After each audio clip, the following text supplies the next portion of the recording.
Good morning, everybody. Good morning. I hope that everybody's doing well and swell, and I hope that you slept well. Happy Wednesday. Before I even start the show, I just want to take a moment to say, damn, damn, damn, in my Florida Evans voice. Whew. Another one, ain't it, y'all? Another one.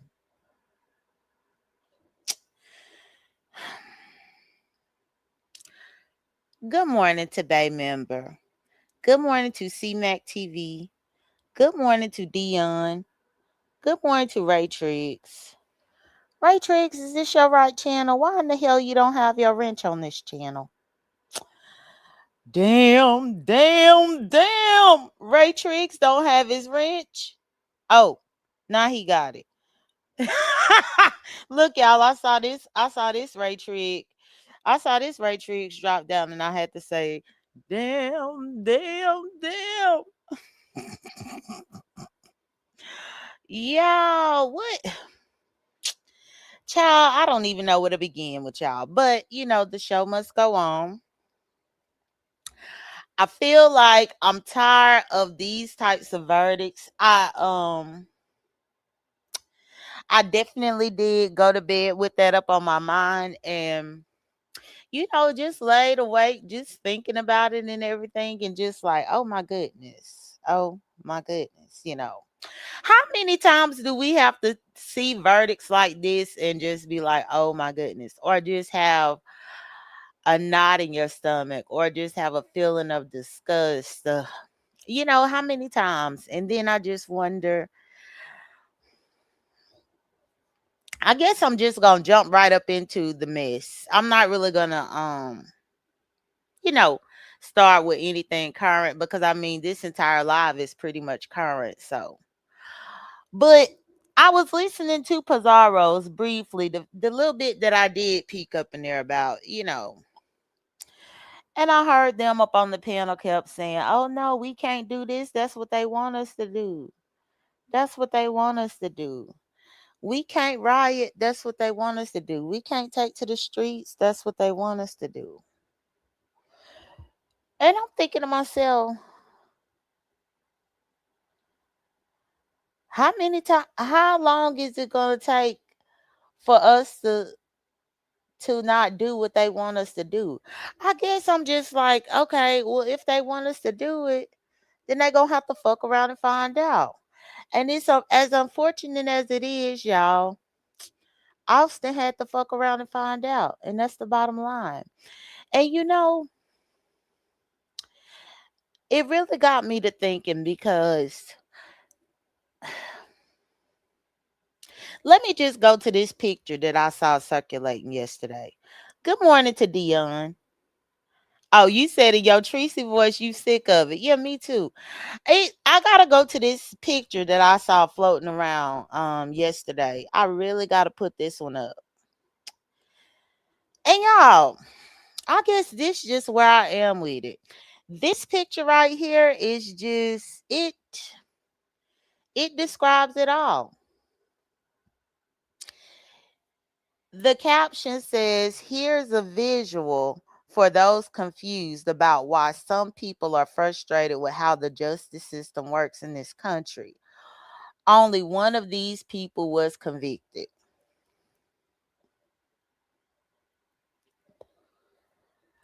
When you stare at it and you look at it as plain as day and black and white, cut dry like this, how can you argue about people feeling the way that they feel? How can you argue about people who are may protest? Because y'all, I ain't gonna lie, the last few times we had verdicts like this, Atlanta usually would show out, especially downtown. I remember it was one verdict that it was, I don't know if it was I want to say it was the Michael Brown verdict, or I can't remember which verdict, or maybe even George Floyd, but I just remember that they went downtown and they was about to fuck up the CNN Center. Like people was out there live streaming. Oh no, it was it that one? Y'all, it's been so many ones. I can't even remember which one it was. But I know that they go downtown and they march and they fuck some shit up. They fuck up businesses. I remember that they had messed up like I think they was about to like light a building on fire, y'all, only for them to be told that upstairs was black people lived there, and then they kind of course corrected. And I mean, my thing is, do I want something to happen? No, not like that. But you get to thinking like, okay, well, what needs to happen for something to change? And then this is one of the reasons too why I really shake my head and I get frustrated with the black community, because I'm still boycotting. I'm still standing with Monique. And this is a prime example why I always just get so upset and frustrated, because y'all won't even cancel Netflix to stand for something. But then y'all get mad at when stuff like this happen.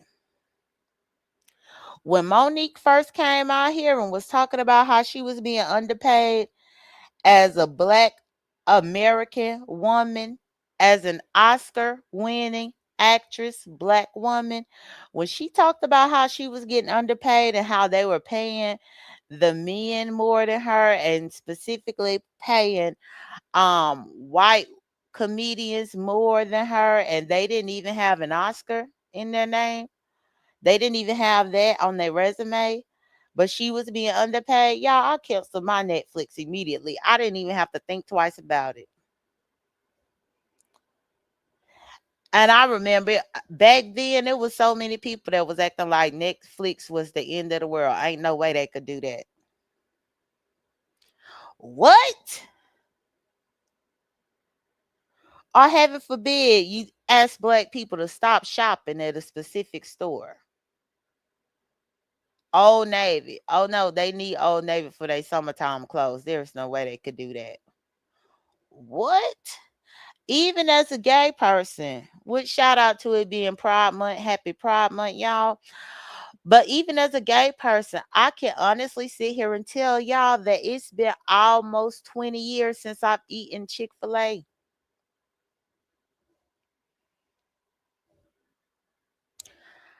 I boycott Chick-fil-A. I feel like my last time eating Chick-fil-A was probably in 2009, maybe 2010. And that was when there was this whole issue with Chick-fil-A, having these discriminatory practices about the gay community. I think they had been in the headlines of the media for how they felt about gay marriage and gay adoption and things like that, back then when those were really big political talking points. And I remember being so turned off of them where I said I will never eat with them again. And I never have. And it's coming up on almost 20 years.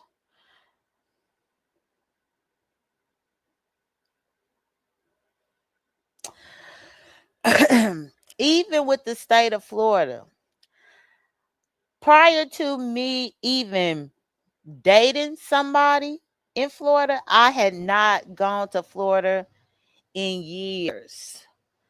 After the Trayvon Martin verdict came down and George Zimmerman walked free, not to mention after Casey Anthony was able to walk free, I boycotted the state of Florida. And it was up until I got into that romantic situation that I ever stepped foot in Florida. And you know something? Sometimes I look back in hindsight and I'm like, the bullshit that I experienced within that whole situation right there, that's probably because I went back on my own words as far as boycotting that state. Because if I had stuck with my guns and boycotted that state like what I had been doing for years, I mean easily about mm, I would say at that particular point, easily about 7, 8 years, I had been boycotting the state of Florida.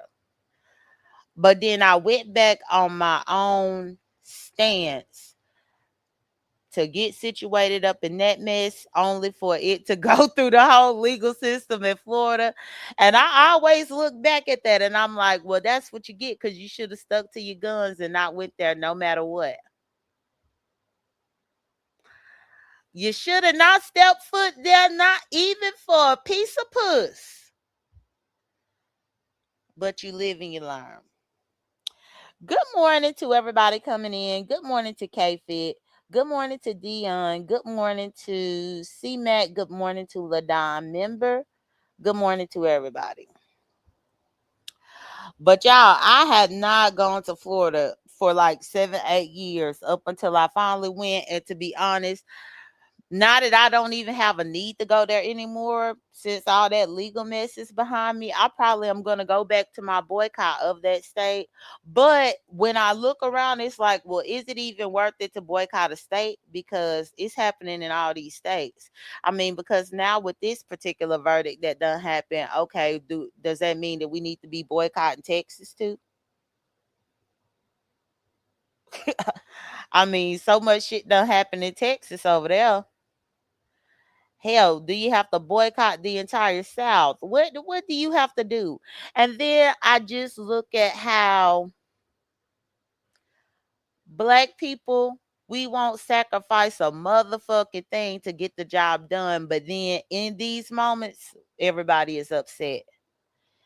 In these moments, they want to, you know, go to the streets, but in 3 months, they'll forget about this emotion and this feeling right now.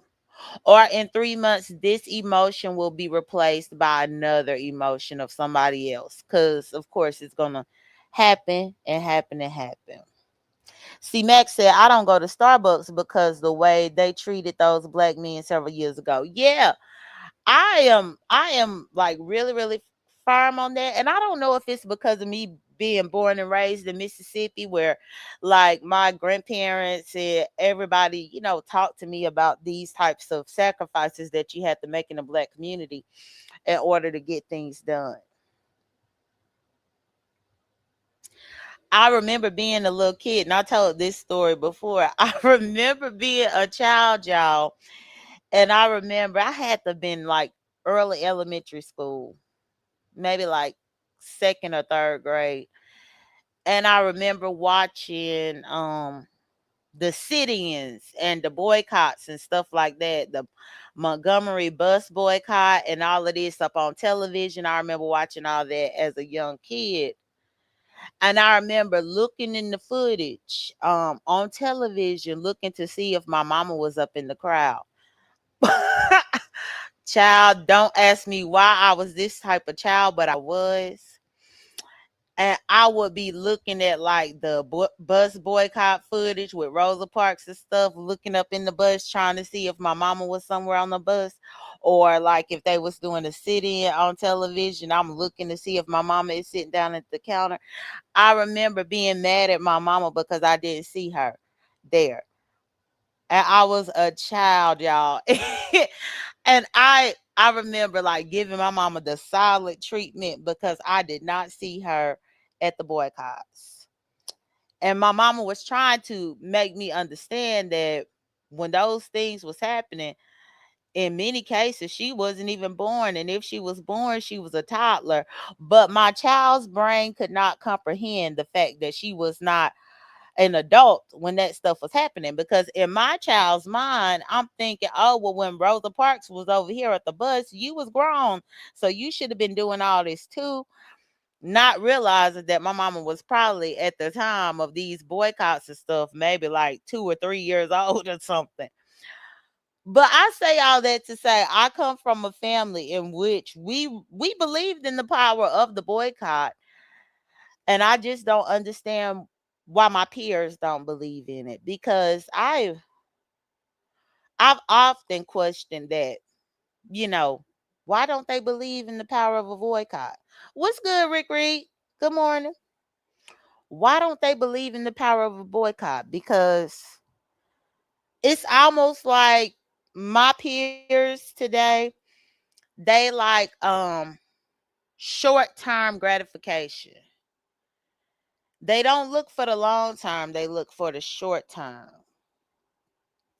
And this is the reason why we find ourselves being in these situations of upset each and every time.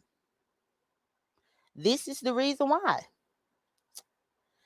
So it's like, I heard so many people saying, well, we don't need to do what they want us to do. They want us to raise hell. They want us to take to the streets. They want us to riot. They want us to do this. They want us to do that. So we don't need to do it. Okay, well, if we're not gonna do what they want us to do, then what the fuck is we gonna do? But then at the same time, it don't even matter to ask what the hell is we gonna do, because even once a plan is made, people don't want to follow it. Hell, to go back into the mess of things and not as serious, take the beef sector OGs, for example. We clearly have a problem in the beef sector. Nobody knew how to fix the problem. So me, Rick Reed, Ken, and the Miss Soul, as well as others who looked at my handbook, we decided to come up with a handbook to try to rectify the problem. People don't want to follow the handbook, but they want to bitch and complain about it being a problem. Well, if you can't even follow the handbook about the problem that we have up in the beef sector, then let's take it into society as a whole on the big scale of things. The fact is, even when we identify a problem here as the black community in America, when people try to come up with something that we need to try to do, only a handful of people want to follow it. But then wonder why shit don't change or why things don't move. You know? That's just my thought. It's hard to really see people get on the same path, and it's quite unfortunate. But either way, let me go ahead and get into the mess of things, because I done already spent about 20 minutes talking very, very seriously, and I ain't even expect to be talking this long. Wowzer. Please like my video if you have not. So as far as the mess of things, y'all, well, let me go ahead and transition into that. Let's go ahead and lighten the mood and get me a transition up here. First, let me say happy Pride Month to everybody. That's first and foremost. Happy Pride Month. To go ahead and get into our transition to lighten up the mood. Go Zulu! Ride! Love is love! Yay, mascot! Oh, so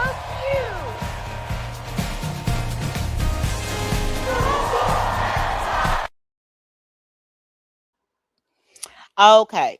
So happy Pride Month to everybody. Let me go ahead and get to my notes as far as the mess goes. So y'all, beef sector related. I guess I'll start on Monday. I was definitely following this case for the most part on Monday. So I'm gonna save all of that for the end of my broadcast and just really focus on the mess part here at the beginning. So on Monday, Lady Nika did do a live stream, and there was a discussion, of course, on race relations in America.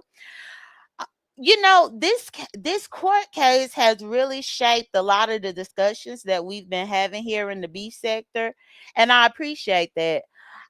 I appreciate having serious discussions like this. It's unfortunate that we don't have serious discussions like this all the time, but It makes sense that we don't have the serious discussions all the time because most people are not ready for these types of discussions.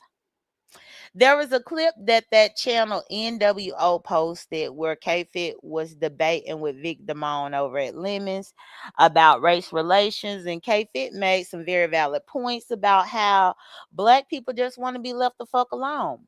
And a lot of the times when black people try to do something different within their own lives, as far as, isolating themselves, segregating themselves in order to try to build and you know, succeed in the community by themselves, it's always sabotage. The effort is sabotaged by white people or by non-blacks. A lot of the times we sabotage our own efforts by trying to include every motherfucking body. When I don't like the fact that we are always trying to include people of color, but people of color do not include us. No and no and no.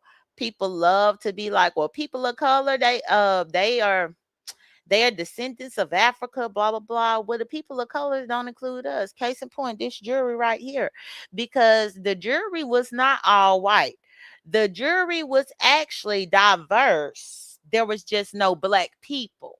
Now, let me say that again. It wasn't an all white jury, it was just a diverse jury with no black people. So, even with it being a diverse jury with no black people, the people of color that were on that jury, because there were people of color on that jury, and when I say that, I mean like Asians, I mean like Middle Eastern people, things like that. Those people did not, they don't relate, or they don't even have empathy, I don't believe. And so, for that reason, I feel like one of our downfalls within the black community is always trying to include people of color, because people of color do not want to be included with us. They don't want to stand with us. So I don't understand why we try to force them into doing so. I think it's fine time that we need to just look out for black people and black people only, not no people of color. That's just my point of view. But either way, with the race talk that they had at Lady Nika's, Room Shaker's point of view definitely put off most of the panelists. Especially the Lady Soul Sister, which the Lady Soul Sister, I done bumped heads with her before in the past, but I must say that lady has a very, very nice voice. Every single time I hear her on a panel talking, she kind of reminds me of like um a a classic Disney cartoon. Like she could have did a voiceover for a classic Disney movie.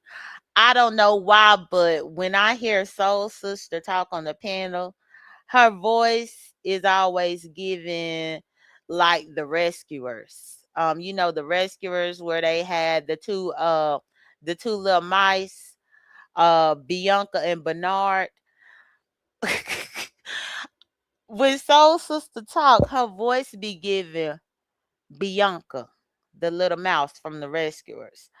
When Soul Sister talk, her voice be given like a classic type sultry feel from like the Brave Little Toaster or something. She has a very nice speaking voice. I wish that I don't know if she ever thought about it, but she really would do well with voiceovers and things like that. That's just a little sidebar. But either way, that lady was not pleased with Room Shaker and Room Shaker's point of view. Just about a week ago, Room Shaker had told us that she had never experienced racism. And she lives in Chicago, only for her to get on Lady Nika's panel on Monday and say that Sunday she experienced racism for the first time. Which is shocked that anybody, and I do mean anybody, could say that they lived in America for years and years and never experienced racism. But Room Shaker said that was her experience. But she happened to, I guess, have her nigga wake up call on Sunday because she was out there covering some ICE content. Room Shaker be doing all that ICE stuff in Chicago, and I guess there was some of the protesters or people out there that was talking in a derogatory way to Room Shaker, and I guess they called her nigga, or they told her to they said something crazy to her, and it ticked her off where she was ready to fight. And I found it shocking that that was her first experience. Even in Lady Nika's chat that day, Tracy's World, Mississippi, born and raised, currently still living there. Tracy's World said she had never experienced racism. That right there was so hard for me to believe. And it's not to say that I don't trust Tracy. I just don't believe it because I was born and raised in Mississippi myself, and I know for certain I knew of racism as early as preschool. As early as preschool.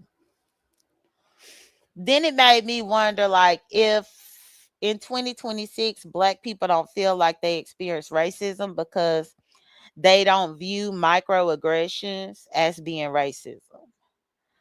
Like, I sometimes wonder if nowadays people have, yeah, Leanne, the nigga wake up call. Sometimes I feel like nowadays black people, as long as a white person ain't outwardly calling them nigga, then they feel like they've never experienced racism because they don't count the microaggressions as a form of racism. They don't count them being bypassed by a job that they are definitely qualified for as racism. Hell, they don't even view them being ignored as they walk into a department store, whereas the non-black person is being greeted with a smile. They have been so desensitized to where they don't even see those types of things as racism, to the point to where you have people that get to their 40s and 50s saying that they never experienced it. Good morning, just trolling member. It's the wildest thing. And it's like, does the black community as a whole lack self-awareness? So much so that they could go their entire lifetimes thinking that they never experienced racism or discrimination. I think too many times people program it in others that we need to be ignoring it, or we playing the victim, or we playing the race card. I hate when people talk about the race card this, the race card that. That burns me up. Because I never hear people talk about people playing the white card. Why they always talk about people pulling and playing the black card, but they don't talk about people playing the white card? I never hear them talk about people playing the Asian card, people playing the Native American card. Why it always got to be the black card whenever they talk about the race card? I mean, make it make sense. I can already tell just the way this live is going, this is going to be a little bit of a rambling live because I can't even focus up on the mess like what I planned to. I can't even focus on the mess because I'm just kind of all over the place. But either way, Room Shaker was pissing people the hell off with her opinion. I learned a long time ago, being on panels with Room Shaker, that this is how she feels and how she believes. All I know is that probably her life experience is the reason why she believes this way. I've never been a Chicago native, so I can't judge Room Shaker based on her experience. My thought is that coming from a crime ridden place like Chicago, my assumption is that Room Shaker has some of those beliefs that she has because in Chicago, many of the assailants there are black people. Like, the black experience in Chicago is something totally different than the black experience in other places, specifically the South, because the black experience there seems to be related to black people trying to get ahead, even if that means getting ahead at the detriment of other black people, or unaliving other black people or whatever. So I feel like, coming from a place like Chicago, perhaps that shapes the view to where you view black people as being the enemy, because you were so consumed with seeing people who look like you being plastered on the media as the reason for the problem, that you lose sight on the fact that the white people are actually the direct problem, but you just can't see it at all. It's almost like in places like Chicago, I feel like they can't see the forest for the trees. So when Room Shaker typically starts talking how she talks, I listen to her, and I take in what she says. A lot of the times I don't agree, but again, coming from South Mississippi, black people actually did look out for each other when I was growing up. Whereas probably in Room Shaker's experience, black people was probably slick as hell trying to get over on each other in the city. You know, that's my thought. I mean, yeah, of course, in Mississippi, you do have the occasional coon or Uncle Tom. Which, speaking of Uncle Tom, Miss Cruiser was telling me about reading Uncle Tom's Cabin. When I mentioned Uncle Tom, nowhere in my commentary was I speaking about the work or the literary work. I never mentioned that at all. When I referenced Uncle Tom in my last live on Monday morning, I was specifically talking about um the slang references in the Urban Dictionary as it relates to Uncle Tom's, coons, sellouts, those types of words that describe black people in a derogatory manner. So when Cruiser did get on YouTube cameras and tried to let me know about Uncle Tom's Cabin, well, the book is fine and good, but what I was speaking about was not the book. And then I saw the Billy Goat, disgusting, stinking ass, up on he tagged me on his community wall talking about, with me and my master's degree, I should have read that book. Billy Goat, I think you are so pressed that I have a master's degree and you don't. I think you are so pressed that I have a formal education and you don't. I think you are so pressed that I have critiqued your stupid ass little beef sector documentaries that you tried to do to gain favor into the beef sector. And I was able to critique it because I've had projects on major network television. But that's fact. Again, you can never diminish my master's degree when you are over there, quote unquote, educating yourself. Uncle Tom's Cabin was never a part of my curriculum. But not only that, I never had an interest of reading it. Now, for the sake of conversation though, after Cruiser did bring it up, I did go to Audible. And Uncle Tom's Cabin is at Audible, so I did go ahead and download it to my library. But for the most part, what I was talking about was not the literature. What I was talking about was the Urban Dictionary, the slang terminology, the derogatory racial epithets to describe black people. That's what I was speaking on. Nothing more, nothing less.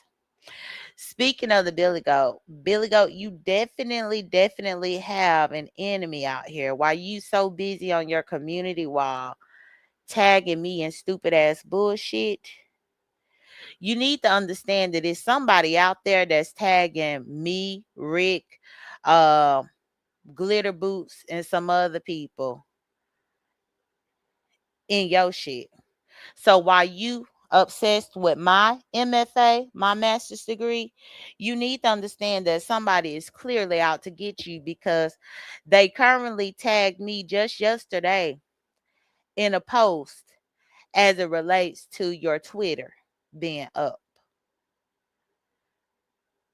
And for anybody out here, so y'all know the Billy Goat has that Twitter that Dimples had put out probably about a year and a half ago or something. And then that's the same Twitter that King Roman News that he gave King Roman News. Well, what's good, Miss B? Well, y'all, there was a troll page that tagged me, Rick, and Glitter Boots into that Twitter. I don't know if any of y'all are interested in seeing the post that I was tagged in. Let me go ahead and grab the post. One moment here. Because yeah, I'm like, you so busy over there worried about me and my master's degrees when you need to be worried about these motherfuckers out here that really hate your ugly stinking ass. That's who you need to be worried about. What's good, Dre Day? What's good to everybody? So let me go ahead and switch because I was up in my Dun Data account, but let me go to my J Dunn account here because they tagged me in my J Dunn account, not my Dun Data account. So that's why I gotta switch over to my J Dunn account so that I could pull that tagged post that I got. So that the Billy Goat can know that he got bigger fish to fry. He got other things that he need to worry about. He don't need to be worried about me or what type of books I'm reading or any type of literature or anything like that. So let's see. Here we go.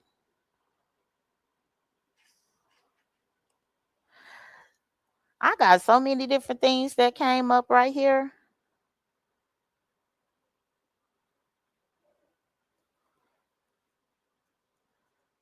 Hold on, y'all. Let's go here to where they had tagged me. Where that tag at? Where's it? Where's it? Where's it? Where's it? Y'all, that just show how many notifications I be getting on a day-to-day basis because now I'm scrolling and scrolling and scrolling. Scrolling and scrolling and scrolling trying to find that page that tagged me. Where is it? Y'all let me find out that is it gone? I was about to show y'all that page that tagged me, but it looked like it's gone. Yeah, it looked like it's gone because I'm scrolling and now I can't find it. But it's a page out there that's after him. I don't know if maybe they tagged us just so that we could know that it's there and then delete it, what they had tagged. But I most definitely did get wind of the tagged information, the tag in question, as it relates to the Twitter, and the Twitter is up. They they said that the Twitter is called, I guess is if y'all do the @ sign, if y'all go to X, it's @ sign and it's called Discreet Top 313. Discreet Top 313. And I'll type it up in here for y'all. Let's see. It just so that y'all can know that I ain't lying. Cause the troll page had tagged me in this. Now the next time, that's it right there, y'all. I just typed it up in there. That troll page had tagged me into that, and I just need the Billy Goat to understand. Before he be worried about me about a fuck thing and tagging me up anything, he need to worry about his enemies out here because I don't know if it's Dimples, I don't know who the fuck it is, but somebody is on his ass. Somebody's on his ass.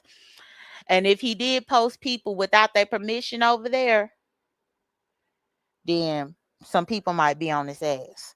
But that if y'all search that up at X, y'all will find the Billy Goat over there. Now let me go ahead and move on. And actually, let me go ahead and put it right here. That's what the troll page had put on X. You can find the Billy Goat. Viewer discretion is advised. Only for mature audiences. But then the Billy Goat want to cry and say that people drug him out the closet. Please. All right. Now moving right along. Let me go back to what I was saying here. So yeah, I had to speak about that part. The Billy Goat worried about Uncle Tom's Cabin. Need to be worried about other things. Also, Lemon and Malik did end up clashing on Monday as it relates to the new sector. Malik had clicked the link and basically said that Brooke is not going to be a part of the new sector because the new sector is not making enough money. He said that he is not trying to have his wife be a part of anything that's not making money for them. If she is going to be doing content on YouTube, he would prefer for her to do content as it relates to gun ranges and shooting ranges, things of that nature. Um, Malik ended up going off on Lemon because Lemon was trying to question him about why Brooke was not going to be a part of the new sector over there at Lady Nika's. And they ended up going back and forth. Good morning, Angela White member. They ended up going back and forth. Um, Malik ended up calling Lemon a Yagget. He kept using Yagget, describing Lemon, the racial, the not the racial, the gay slur, the homophobic slur. He used that term to describe Lemon, which ended up causing Lady Nika to what's good, what the hell? Which ended up causing Lady Nika to have to take the video down. Lemon made such a big deal about Malik calling him all types of Yaggets, but meanwhile, Lemon has called me every dyke underneath the sun. Lemon called Let's Be Honest, God rest her soul, may she rest in peace. He called Let's Be Honest every dyke underneath the sun. Ain't it funny how Lemon can call lesbians who live in their truth all types of dykes, dick dykes, fat dykes, black dykes, all of these types of things. But the soon time that Malik called him a yagget, he starts crying to Lady Nika, has a bitch fit. As a matter of fact, anytime that anybody calls him a yagget, he will have a bitch fit. But he loves to fix his mouth to call lesbians like myself, and let's be honest, dykes. Which, speaking of Lemon as well, let me go ahead and get back to over here for a nice little transition as it relates to Lemon. Go Zulu! Ride! Love is love! Yay, mascot! Oh, so cute!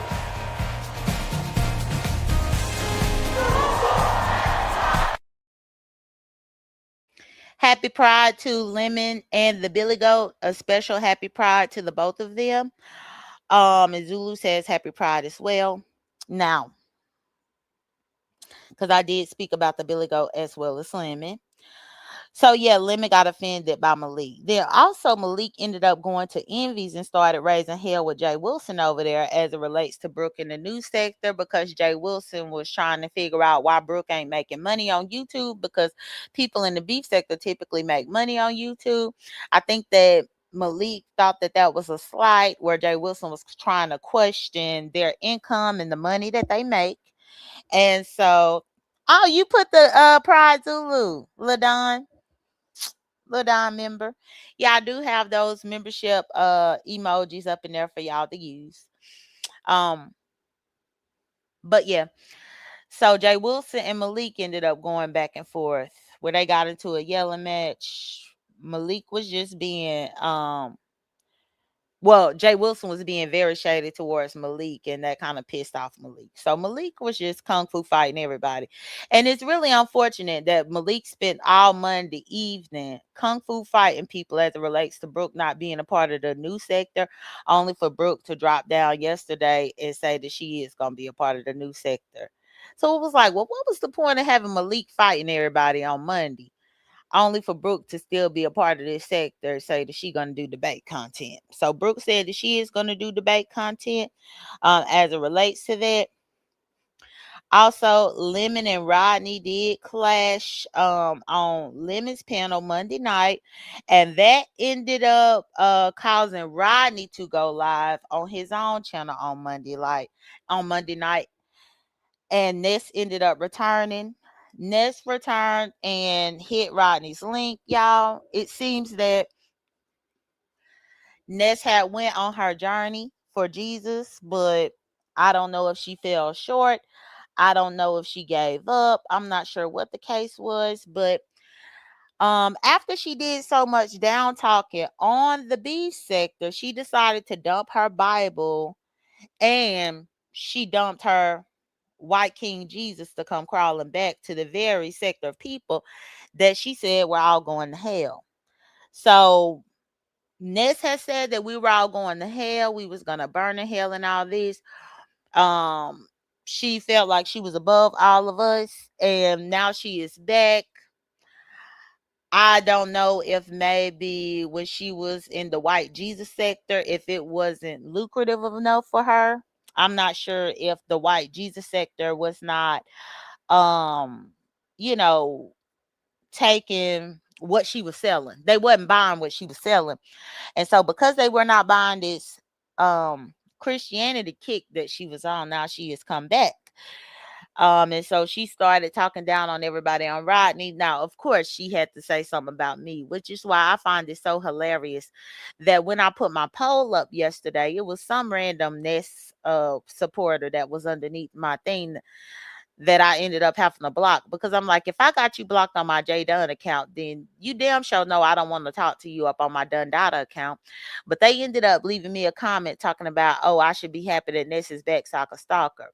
I politely left a comment to the damn troll, and I was like, I was making a Google AdSense check whether she was here or whether she wasn't here.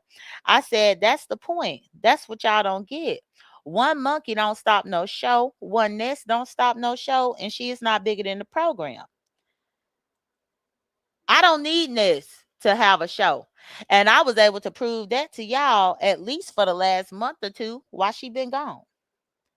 Bitch, I get up here and I talk about whatever the fuck I want to talk about, and don't nobody need Ness to have a show. But I know that many of her delusional supporters seem to think otherwise. But no, the show will go on with or without her, just like it went on when she was in rehab the countless amount of times. Y'all remember the countless amount of times she was up in the rehabilitation center for like 6 to 8 months at a time? And we were still doing content. We were still doing what we needed to do here. We don't need her. And I think she realized that the beef sector didn't stop and that we didn't need her. So she came back here trying to be messy. But yes, I guess now that she's returned, she is prepared to go to hell with all of us, because she said we were going to hell. So I don't know. I don't know why she wants to join us now. Also, speaking of my poll that I did put up, I just want to go ahead and make you guys aware of my poll results of the poll that I put up. As y'all can see, and good morning to Robin, moderator member. This is the poll that I did put up yesterday, and this is where the Ness supporter had typed underneath here. And yeah, Dre Day, she came back. She came on Rodney's channel and was talking her shit about people, but that was all I saw. But even here, this poll I put yesterday, it said, child, I heard she dropped that new Bible like a bad habit, and he picked up that bottle of alcohol faster than this.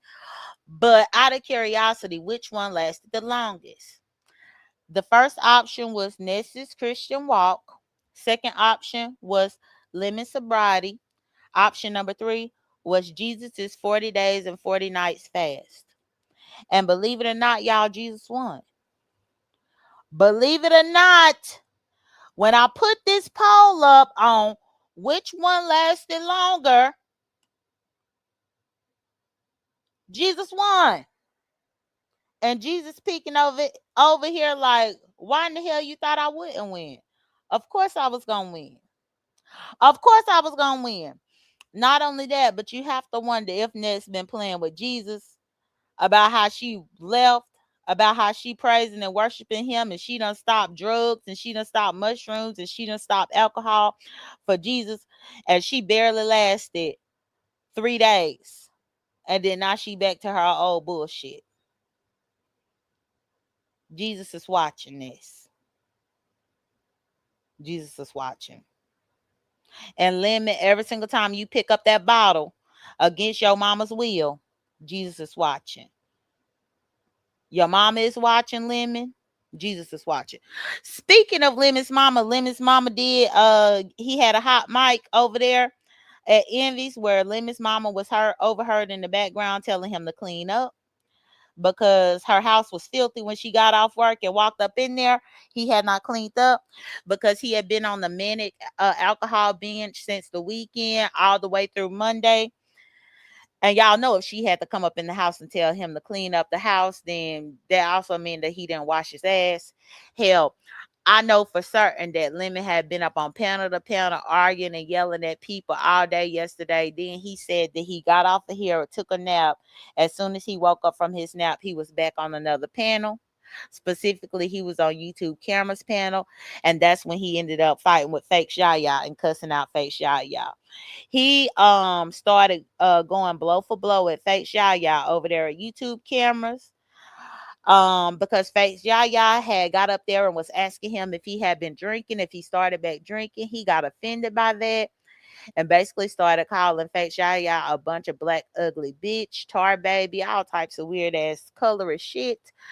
I'm trying to figure out when Lemon get on these crazy ass rampages where he started calling people stuff like that, specifically what he was calling fakes, which is the same stuff that he called Demon Soul, which is the same names that he called Trish when he was pissed off with Trish.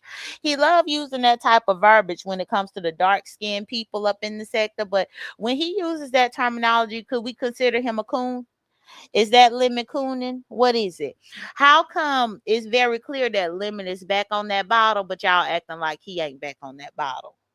How come y'all scared to point out the fact that he back on that bottle because y'all too worried about him cussing y'all out for telling him the truth? Why is it that y'all will turn the other cheek and act like y'all don't realize that that motherfucker been back on the bottle for the last couple of weeks or so? But y'all rather appease him and placate his motherfucking ego and his delusional lies that he telling himself to where y'all was still feed into the fact that, oh no, he is still sober, he is not drinking, or no, he is just pretending to be drunk, he really ain't drunk. Oh no, Lemon is definitely sober, this that and the third. Y'all a motherfucking lie. Y'all a motherfucking lie. Y'all really need to stop playing with Lemon in that way. Tell him the motherfucking truth, why don't you? Cause y'all ain't helping him by lying for him. Y'all are not helping him by sitting there and y'all, when I pressed my live button, he was over there asleep on his panel. Believe it or not, he over there done fell asleep on his own live. This is like the second or third live that he done fell asleep on, but he'll still fuss at y'all and cuss y'all out and tell y'all that he ain't drunk. The fool fell asleep up on this live. When I peeked up in there, he had Beans and somebody named Rita was up on the link. He fell asleep with them up there. They was up there talking, carrying the show while he was sleeping. Eventually, they got tired and got down up off of the link. I saw them up there puzzled about who the fuck is blocking out all the Lemons people because currently Lemons whole chat is being attacked and blocked out. Now, I think that just proves that Benz and the stupid ass, well, I don't know, stupid ass Benz and then the Rita person, but not Rita being stupid, because I don't know her. But I think that it's crazy that both of them, they can't be beef sector. I know Benz ain't. I don't know about Rita, but if they were beef sector, they would automatically know that 9 times out of 10 it's fakes. I was thinking that it was fakes that had them rent rogue and did it because all day yesterday after Lemon had cussed her out, I was telling Fakes to go and fuck him up while she still got her wrench. And because he was drunk all day long yesterday and ended up going to take a nap, that left all the opportunity for Fakes to be able to go over there and fuck him up. Then also, he done got drunk and fell asleep up on the live, so she still got her wrench. She could fuck him up right now. Now, I was saying for Fates to do it, but I did catch the replay of Honest Row this morning in which Fates was up in Honest Row's comments and Honest Row highlighted on the screen. And Fates said that she would never mess with anybody's money. He put it on the screen. So with Fates saying that she would never mess with anybody's money, my assumption is where I thought it was her, then it might not be her because she put that comment in on the Rose. So my next thought is that somebody probably saw me trying to encourage Fates to do this. And so it's probably another one of his moderators that's over there rogue blocking out all the people because he drunk and he ain't paying attention to what's going on no way. That's the thing about you being a drunk, stupid fool. It's because you ain't on your A game. People could come and go rogue all up and through your track and fuck you up and you won't even know who did it because you drunk. You're not operating with a sober mind and a sober headspace. So we could very well be somebody who is doing it currently because this is the most opportune time for anybody to go rogue and then try to pin it on Fates because currently Fates is the moderator Fates is the moderator that just recently had an issue with Lemon. And now all of a sudden the people getting blocked out of there. Now, the one thing too that I will say, because if Faith said that she ain't do it, then she ain't do it. But this is also the problem when you mod up every Tom, Dick, and Harry, like what Lemon do. Lemon is over there with a whole shit show going on about who is blocking out of his supporters and blocking out his chat. And he don't even know where to begin on how to pinpoint who is doing all of this. All because he mod up too many people. When you give all of these wrenches to all these motherfucking people, you invite this type of trouble to where you can't even pinpoint who did what. This is the reason why I run a tight ship over here, but it's a very small and trusted ship over here. Where I don't just mod up people all willy-nilly. I don't mod people up just because I'm trying to network and be goody-goody and buddy-buddy with people. Hell no. Because in this particular sector and space in YouTube, the littlest thing could piss the next person off. And you'll be done pissed off so many people, then you don't even realize that you did it. And then before you know it, they done sabotage the fuck up out of your chat. They done sabotage the fuck up out of your chat. And then now you stuck looking like Lemon trying to figure out what in the hell happened to your damn chat. And please like my video. Thank you. I just refreshed and it looks like it's only 30 likes on the video. That is absolutely unacceptable. It's 200 people and only 30 likes on the video. That's absolutely unacceptable. Now, especially in order for my video to go up into the algorithm and in order for people to know about my morning show over here, the likes actually will boost me into the algorithm so that people can come and see why I'm talking about 35 years a slave. Not only that, the like is free on the video, and especially considering that I don't see many goals being put here, no financial donations, then you could definitely help me out by giving me a free like. Thank you. All right. So now that I said that, I can go ahead and let me see where am I next. Okay. So next, let me go ahead and get into the new sector. So Pizarro did go ahead and start the new sector, y'all. And actually, before I even get into the new sector, thank you, Pretty Purple Rain. Thank you for giving me the like. And thank you to all of my supporters and all of my members for giving me the like.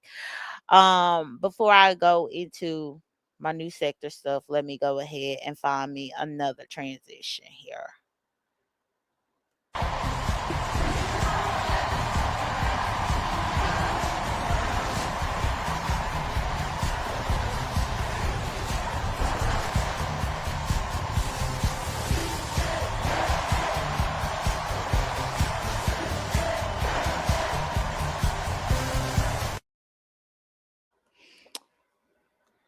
Okay. So that transition did very well.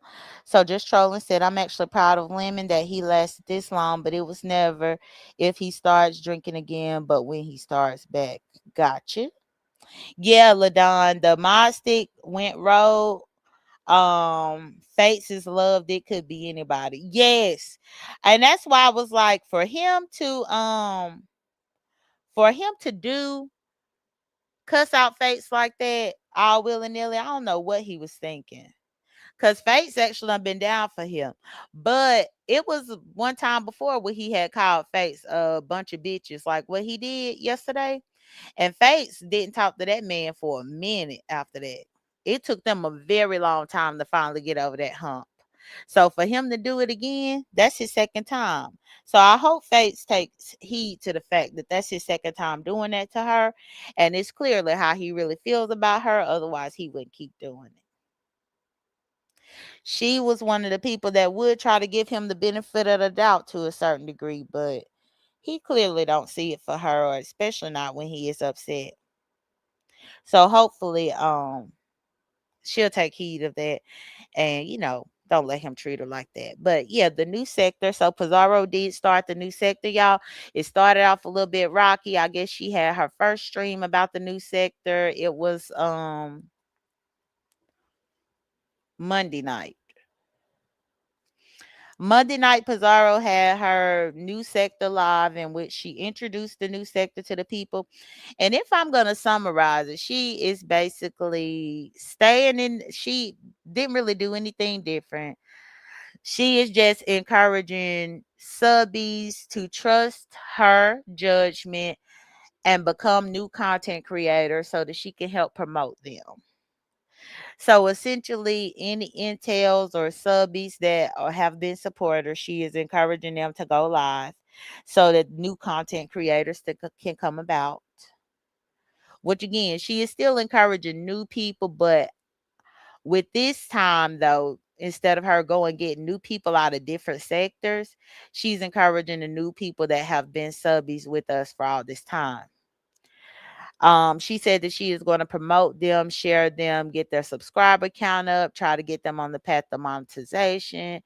Essentially, she is trying to make them come out of, make them be her proteges, Which you must understand that growing the channel like this would mean that you would have Pizarro in the intels to thank for any of your success. So don't be surprised if you don't hear it thrown up in your face if you happen to be successful. She will probably remind you that the only reason why you are successful as a content creator is because of her. Kind of like how she remind Ness about it from time to time. Even though Ness needs to be reminded about it. But she will remind you that hey, you wouldn't have been shit without her. Don't forget. As far as her promising to keep people anonymous, y'all are foolish because they already on the path to uncovering who in the hell she is. So I don't know why anybody would trust that she would be able to help keep their identity safe. But either way, Pizarro did state that she is no longer wanting to force people to choose between the beef sector and the new sector, which I think is a bold faced lie because I heard her tell Ro that she was not trying to force him, Demiso, or Nika to choose. Pizarro is a lie. Pizarro was absolutely wanting them to choose. Pizarro just had to change her direction once she realized that they chose the beef sector.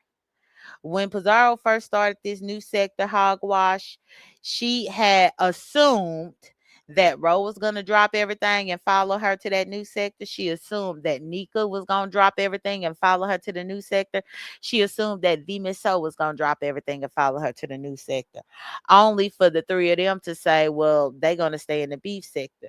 Because she realized that nobody was dropping everything to follow her to the new sector, she then had to turn around and change her tune and say that people are welcome to go back and forth in between the two and that she not making them choose.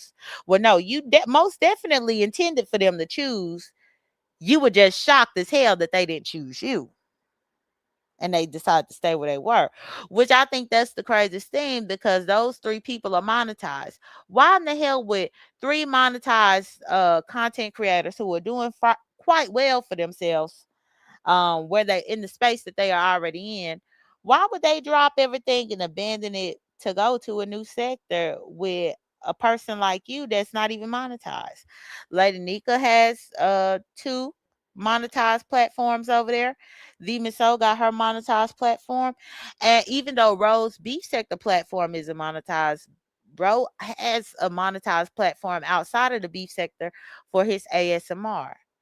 So he already has his own new sector where he is doing quite well as it relates to monetization because people that like to listen to Ro whisper and go to the library and stuff. They like watching them do it. But so she wasn't going to be helping them. So when they chose to stay in the beef sector, she kind of had to switch what she was doing. She had to bend her rules. Also, even with Lemon standing her up, I don't know why Pizarro even trusted that Lemon was going to go to a new sector with her. Lemon has always been selfish. I've said that time and time again. He only cares about himself and what he got going on. He was just going to lead Pizarro on, which is what he did. And then he ended up shitting on her and basically said fuck her and fuck the new sector. Now, yesterday the new sector held an open panel as it relates to race relations because of Carmelo Anthony's case. Yesterday within the new sector they lost two people. Two people. They lost two people in one day. They lost Dory and they lost Lemon. They lost Dory initially because Dory I think Dory was dragging somebody and Dory might have did a health read. I don't know if she did a health read or if she dragged somebody's significant other or something. But either way, it was against her rule. It was against the new sector rules. So Dory got dropped off the panel and got kicked out immediately. Then Lemon got up there and started doing health reads at Malik, calling him a big fat diabetic somebody and all this. Talk about diabetes. Then he was fussing and fighting with Malik, and then Pizarro had corrected him about that. Then he was fussing and fighting with Malik and brought Brooke up in it and started trying to come for Brooke. And Pizarro had to get at him again. Essentially, I watched Pizarro give Lemon about 3 or 4 chances of breaking the rules in the new sector before she finally kicked him to the curb. Meanwhile, Dory only did one tiny little thing and she kicked Dory out. Speaking of the new sector, I'm curious to know, y'all, if LSA would be kicked out of the new sector. Like, is she including LSA as part of the new sector with them? Because I saw a lot of LSA people supporting her new sector when she first did it. And then I saw a lot of them, the LSA people, saying that us regular content creators were jealous, specifically myself and Ken and people like that were jealous of Pizarro and her new sector. And they said that we deserve to be kicked out. But just as quickly as they said all of that about us, I was over there perusing yesterday morning. And I realized that they don't even fit the bill to be a part of the new sector. So while they were laughing about people being excluded, I think LSA would be excluded as well because I caught them dragging babies. Exhibit A. They didn't know I caught them over there. But this is Exhibit A. This is a picture of a baby that they have over there on the LSA B sector thread. They've been dragging this baby, saying that this is Dovey's grandbaby. They said this baby looked like Dovey. They said that this baby is every bit of Dovey. They were saying a lot of bad things about this baby looking like Dovey. And I'm curious to know if Pizarro would feel like this is grounds for LSA to be kicked out of the new sector. Is she going to kick out all of the fonts that was dragging this baby about this baby looking like Dovey?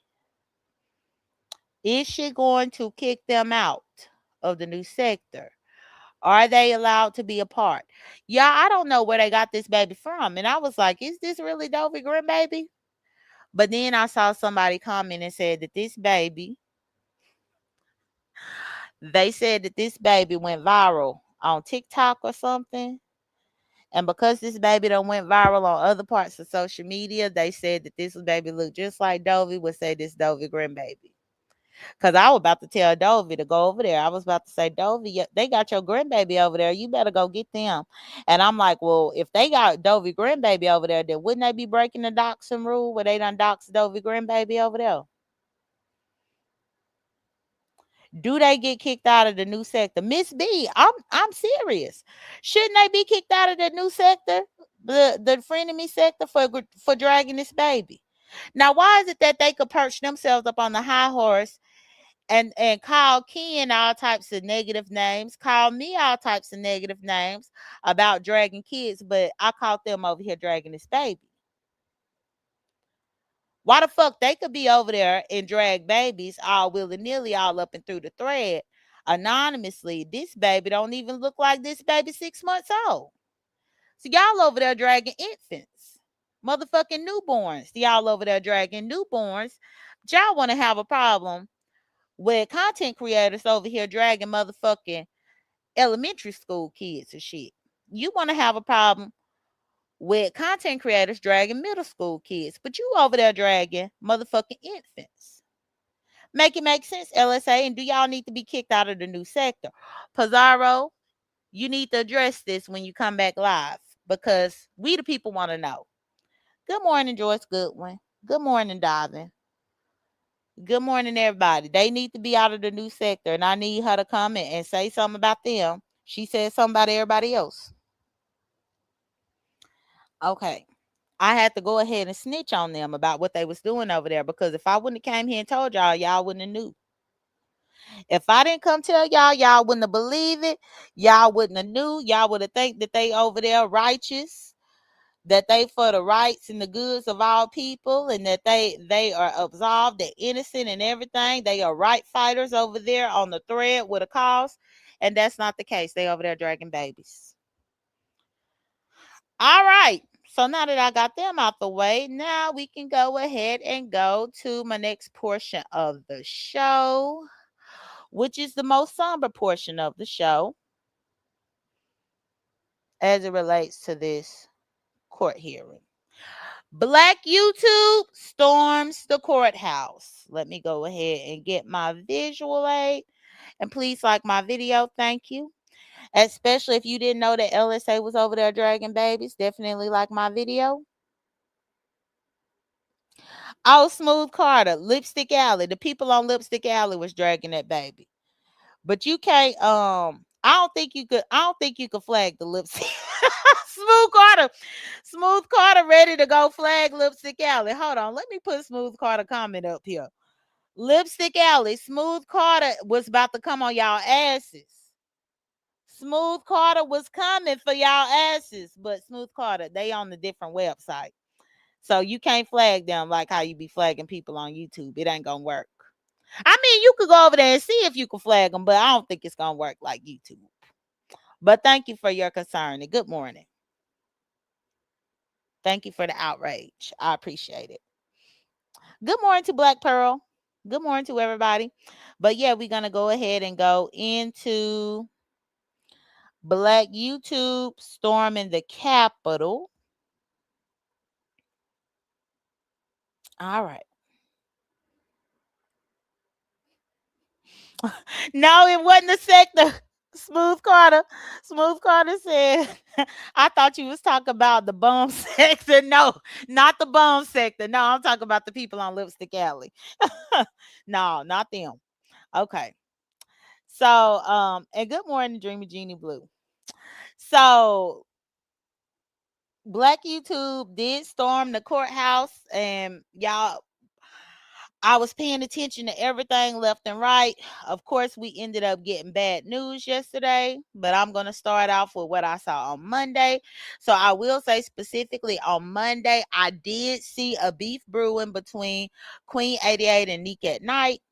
because Queen 88 said that she was not permitted to go into the courtroom on Monday morning because Nick at Night had snitched on her to the sheriffs. I guess over there at the courthouse, y'all, they only allow 27 people into the courtroom every day.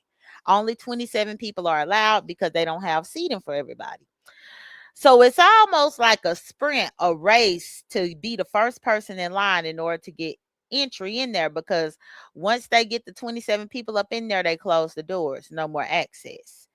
And I guess on Monday morning, Queen 88 was getting ready to get her spot up in the line. And according to Queen 88, Nick at Night told one of the sheriffs on duty that Queen 88 had skipped the line. Queen 88 said that she didn't skip no line. She said that I don't know if maybe Queen 88 might have had somebody holding her spot for her while she went and parked her car or something, but she said she didn't skip no line. But Nick at Night said that she did, and that caused the sheriff to confront Queen 88. Queen 88 said before she had an issue with Nick at Night up in that line and ended up going to jail. She said she just ended up leaving because the sheriff was trying to kick her out of the line anyway.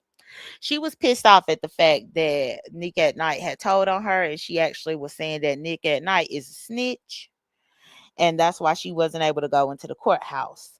Because of this debacle that they had, Queen 88 and Nick at Night, Queen 88 started calling Nick at Night Knick-Knack.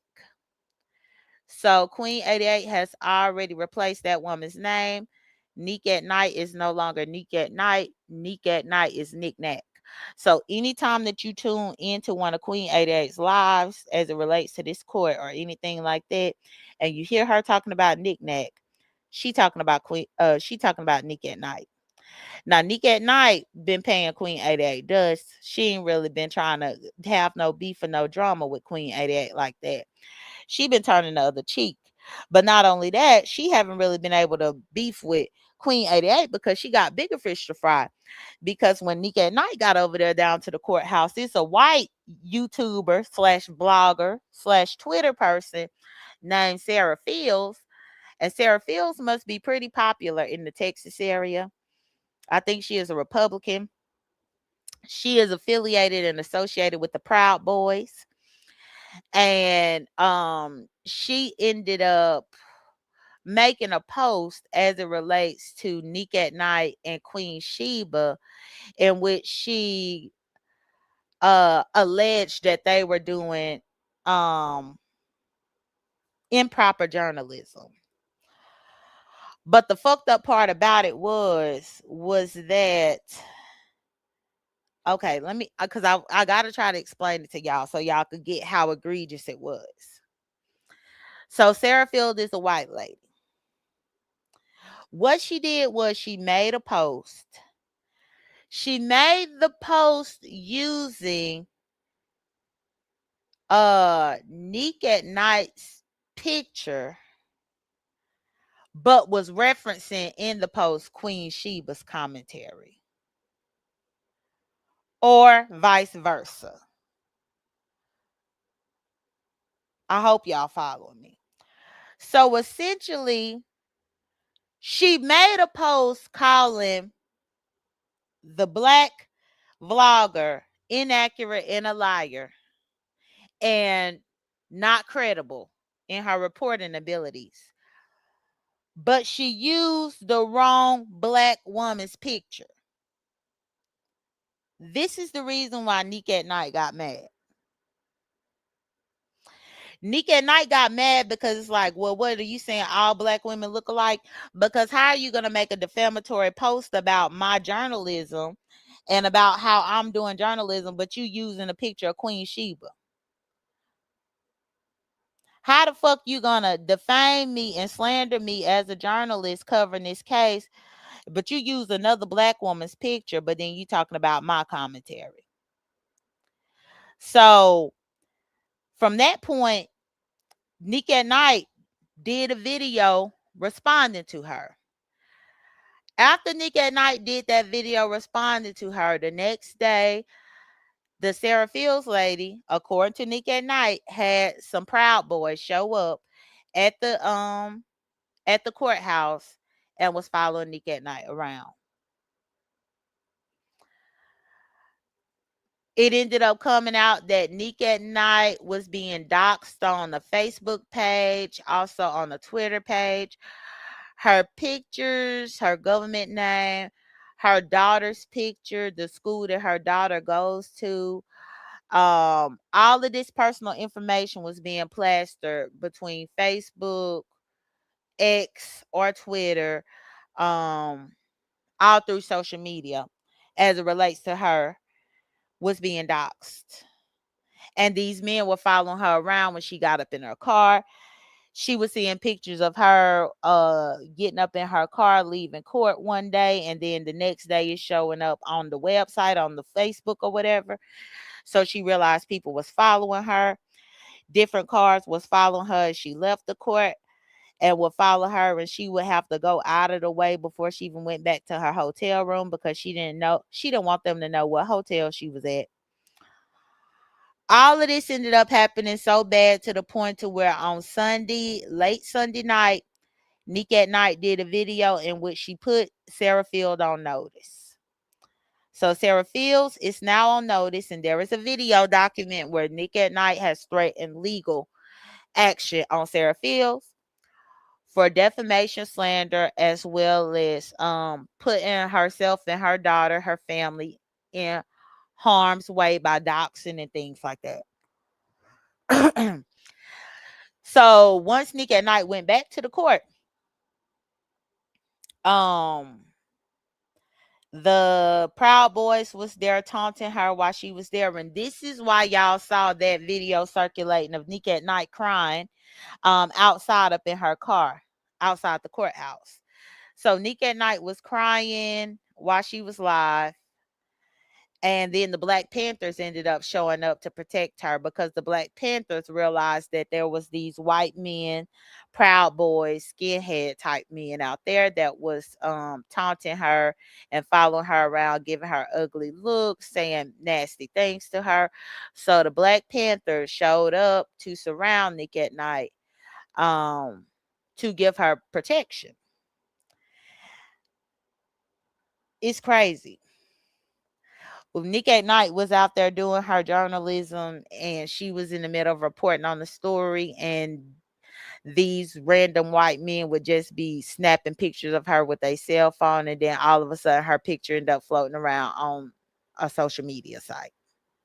It's been some nasty, ugly stuff going on there. But I say all that to say, while Queen 88 is upset calling her knick-knack and stuff because she snitched on Queen 88, Nick at Night is kind of not worried about Queen 88 because Nick at Night is worried about this more powerful blogger, which is this white lady who seems to have an issue as it relates to the Black content creators who have came into their town to cover this court case.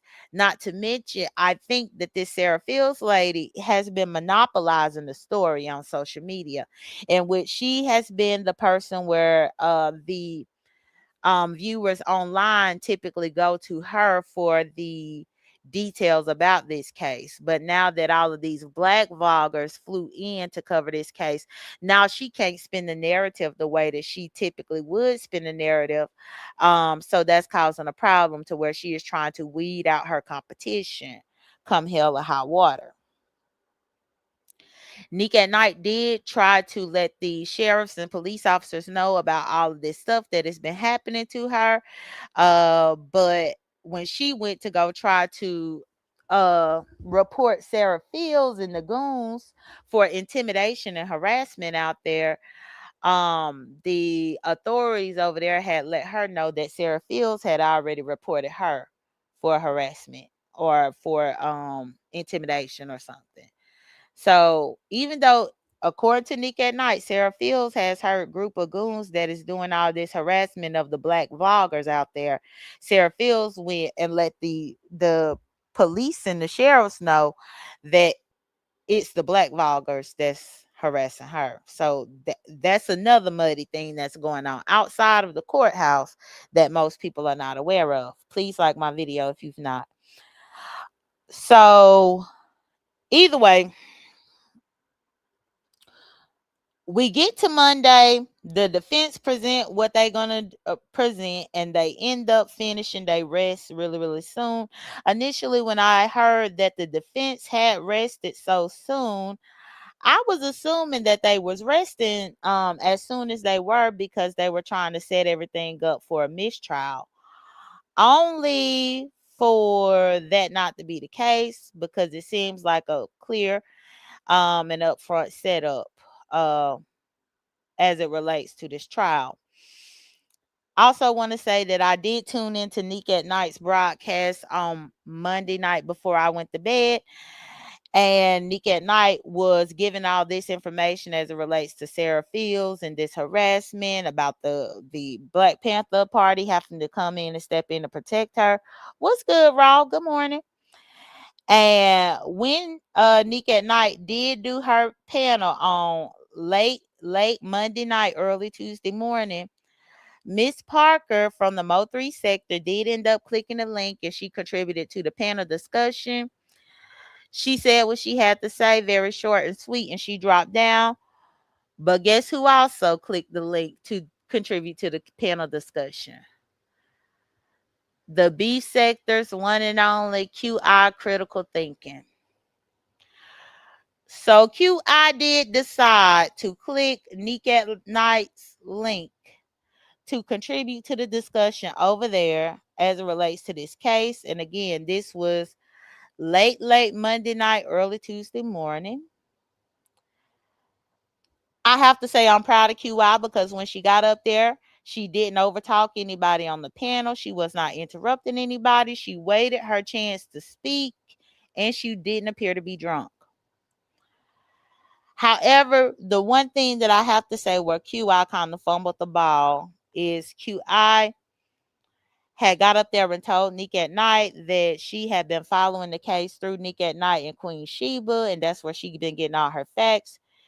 And QI went up there and proceeded to call one of the kids Jeff when the kid's name was actually Eddie. So QI was telling her story about Jeff this and Jeff that and Jeff this, but the child's name is Eddie, not Jeff. So when she got up there thinking that she was about to be, yes, I follow the case, I have all the facts and the details, she fumbled the ball by messing up the name. There ain't nobody named Jeff who was on the witness stand. It was Eddie that was on the witness stand. Despite her getting her names mixed up, she did a pretty decent job up there. But the only thing that I will say that was weird is that in that live, while QI was talking, because y'all know QI has a tendency to be long-winded, and I'm not making this up. While QI was talking, yeah, she was sober. While QI was talking, she was being long-winded, and all of a sudden the live just cut. Nick at Night legit ended her live stream while QI was mid-sentence. Y'all, if you don't believe me, go rewatch the live. I was like, why did she do that? I was like, well, either her phone died, her computer died, something. She had to have a reason why she just ended the live while QI was mid-sentence. I'm like, what, you didn't want QI talking? Was QI taking too long to land her plane? Because y'all know QI is notorious for driving a plane that never lands. Y'all know QI be like, let me land this plane. I'm about to land my plane. I'm going to land my plane. Let me land this plane. I'm going to land my plane. And she never lands the plane. The plane never touches the ground. And so I'm like, well, maybe over there at Nick at Night, she ain't got time for QI to be circulating the air in that plane that'll never land. And I think she just ended up ending the stream. She just cut it. QI was in the middle of her sentence, y'all. Cut it on QI. I even went back to see if maybe she started a new one so that it could pick up where QI left off. No, Nick was she had it up to there. She had up to that. She was like, fuck you, bitch, and goodbye. So that was funny. Shout out to QI for representing over there with the beef sector and getting cut off mid sentence. Shout out to QI. Now, I'm finally getting on down to the nitty gritty, which is good. Which is good. I'm making decent timing. So now let me go ahead and get to the title of my live, 35 Years a Slave. And before I even get into that portion here, let me go ahead and cue up this part of my broadcast. As you all know, the guilty verdict came down last night. No lame shit. Big facts, no cap, that's okay. All of my niggas is gang gang. All of my niggas is gang gang. Yeah, we gang bang. All of my niggas is gang gang. All of my niggas is gang gang. And all of my niggas they gang bang. All of us, they fingers popping. All of them doing the same thing. All of my niggas is gang gang. And all of my niggas they gang bang. All of them, they fingers up. All of my niggas is gang gang. Gang, gang, gang. Yeah, gang gang. Gang. All of my niggas is gang gang. Gang, gang, gang. Yeah, we gang bang. All of my niggas is gang gang. All of my niggas is gang gang. And all of my niggas they gang bang. All of them twisting their fingers up. And all of them throwing the same thing. All of them shot with the blue flame. But none of their clips are all the same. We can make the bitch sound like a marching band. If they come out your mouth with the wrong thing, fuck you. That was the wrong thing. Bet them the whole thing. Man, when they came with them Dracos, that was the wrong thing. 100 shots to your body. Get the stock out on the kid like a Roddy. Pull it up to you like wood. We come to your hood. Hitting off the bodies. What's up, young Trooper? That's my young flow. He was screaming that gang gang. Some roll, it's gang gang. Had it tatted on me like a name brand and we roll it. It'll be like shoes and bows. Stick together like the souls. All of my niggas is gang. All of my niggas is cool. My niggas is gang gang. So, y'all, the reason why I wanted to open up this portion of the live with that is because the guilty verdict did come down and the sentence was 35 years. I chose that picture because, unfortunately, Carmelo will be there in a small room like this for the next 35 years. Thank you so much to Dre Day. Thank you so much to Dre Day for the donation. And with Dre Day being the first person to donate here, she said, for keeping us in the loop, thank you. I did make this for my donations.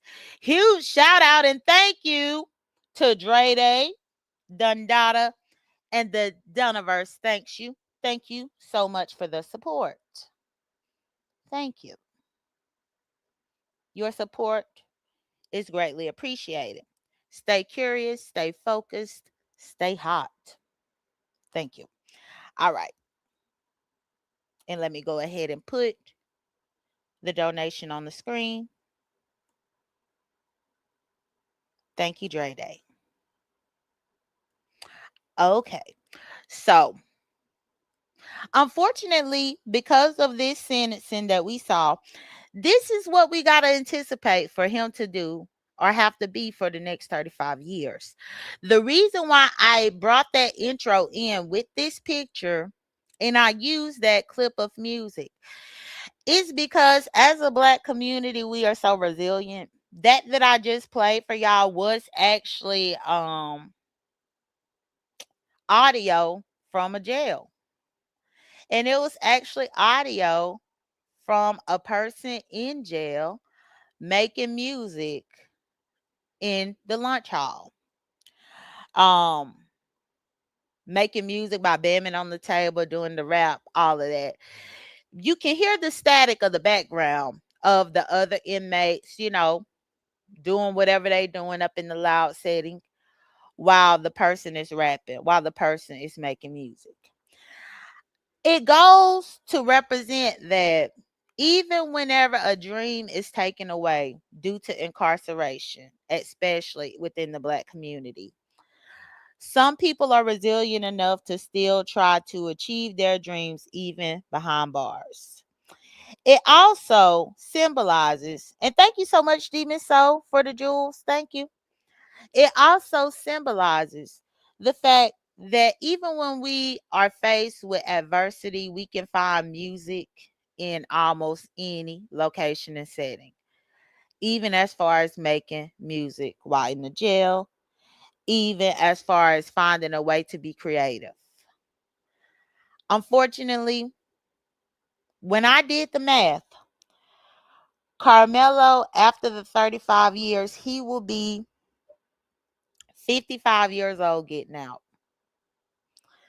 And when I also did that math for myself, I will be 75 years old when Carmelo gets out after the 35 years.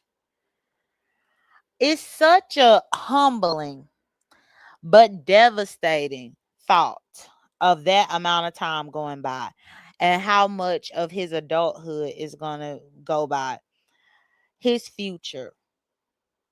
But I hope that he is able to have some type of a future in there, whether it's educating himself or advancing and trying to get some type of degree, maybe get some type of trade. It's sad because he probably won't get to marry and have children because after the 35 years, if he is 55 years old, by the time he is able to touch freedom and touch grass again,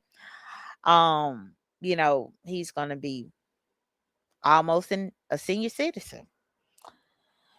And that's what they gave him for self-defense.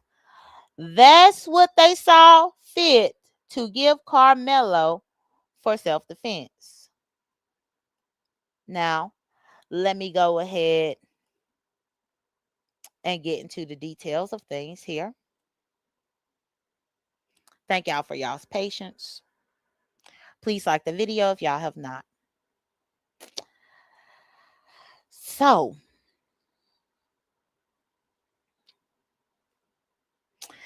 Texas teenager Carmelo Anthony was sentenced to 35 years in prison for the April 2025 fatal stabbing of 17-year-old Austin Metcalf.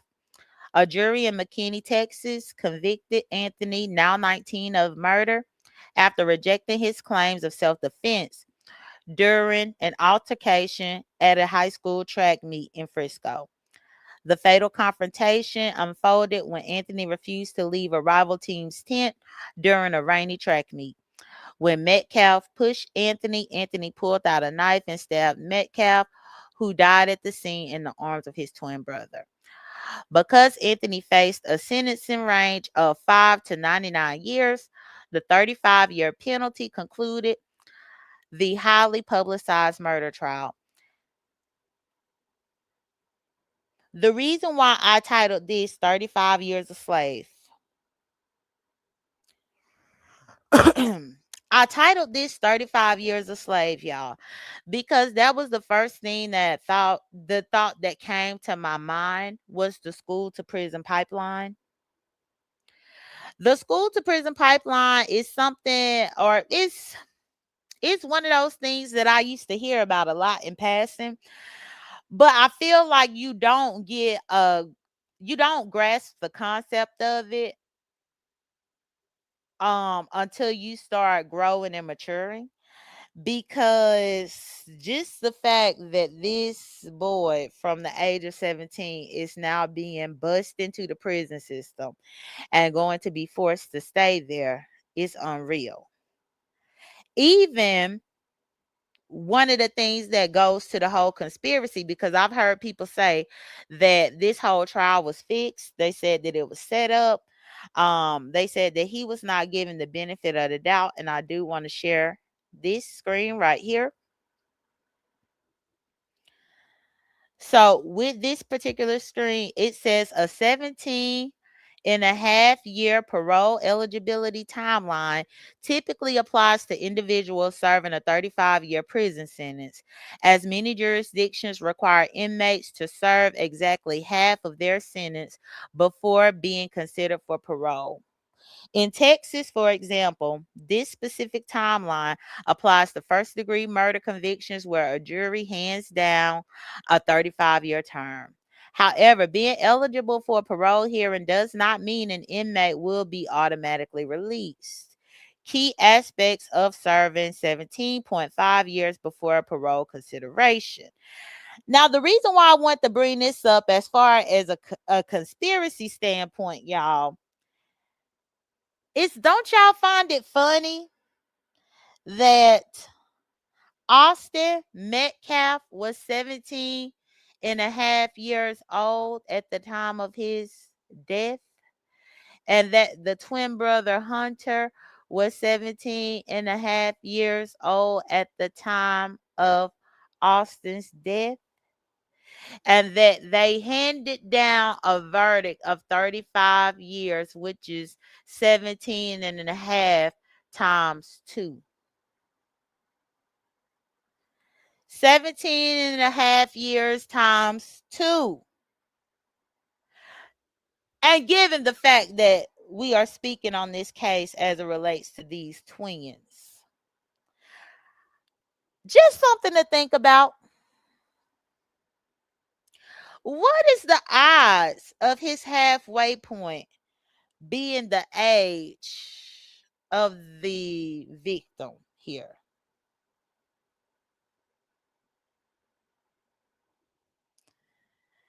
This is why I kind of wonder if they didn't try to set an example with him or make an example out of him by giving this sentence, because yes, 99 years could be harsh.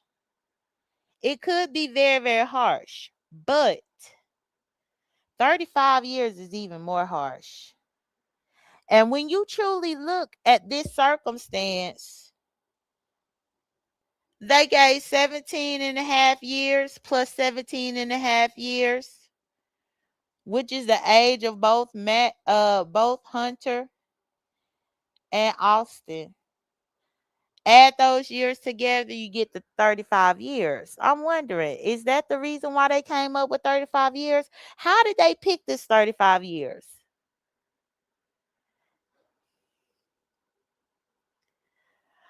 So, Raw, for a claim of self-defense, yes, I believe that's harsh.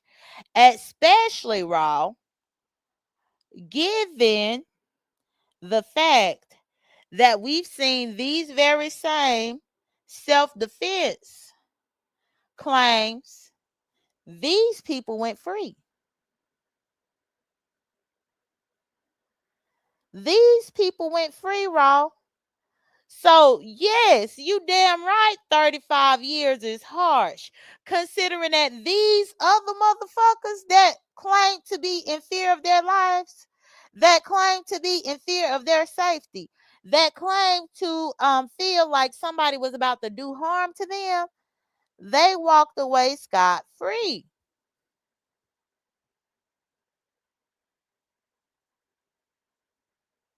That's why I say it's harsh.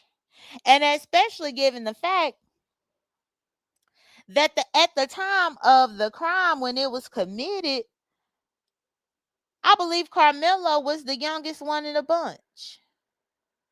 Out of all of these men listed on this picture, he was actually the baby. And yet he got 35 years. But all of these other men who were much older than him, much maturer than him at the time of their incidents, they got to go scot-free. Yes, that's harsh. That's harsh to me. So Ross said he didn't meet the statute parameters for Texas. It's about the law of each state, unfortunately. And then Miss B said the charges were murder, not self-defense. And what's good, December baby? What's good? I just think it's strange. So that's why I say it's harsh. If these other men didn't get any time, then 35 years for somebody who was 17 years old, I think that's harsh. I do. Okay.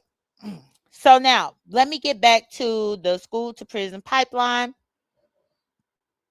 portion of things. I understand everybody's perspective, but for him to be a first time offender, it's not like he stabbed the man to death as far as jabbing and jabbing. It was one stab. What's the difference between what he did where they say that you could fire a warning shot? Or they say if you got to pull your weapon on somebody, just graze them. Just do it one time, get him up in the kneecap, get him up in the ankle. Well, he did one time, one stab. Just one. I mean, in a frantic situation where you got people accosting you, he didn't have time to be able to maneuver the knife to see where the knife was going to land. He just knew he had to land that knife. So that's why I feel it's slightly harsh, Raw. But okay, let me go here. So as far as the school to prison pipeline, it refers to the systemic policies and practices in public schools that disproportionately push students out of classrooms and into the juvenile and adult criminal justice systems. Rather than supporting vulnerable youth, this pipeline relies on punitive, exclusionary discipline and heavy school policing, effectively prioritizing incarceration over education. That's the part that I really want to talk about, the incarceration aspect above education. Because does it really take 35 years for this young man to realize that what he did was wrong? I mean, do he need 35 years for that? Does he need 35 years to understand the severity of what he did and the error in his ways? Does he need 35 years for that? And what's good, Kimberly Black member? She said, good morning, Robbie. The white privilege in Texas is a law enforcement element that the good old white boys enforce. Ross said, I think he is lucky. I hope he makes parole. Oh, you think he lucky for the 35 years? Wow. I just think for a first offense, and given that he was being accosted by multiple people, I think that was too much. It's weird though, because when I was watching Misunderstood's broadcast about it yesterday, Misunderstood was thinking that maybe he would get a 5-year sentence. Only for her to be thinking he might get a 5-year sentence and he ended up getting 35 years. I just really think about this whole incarceration over education thing, because the 35-year aspect, they want him to be incarcerated. They don't want him to learn. They don't want him to learn. And I ended up delving a little bit deeper into this aspect too this morning,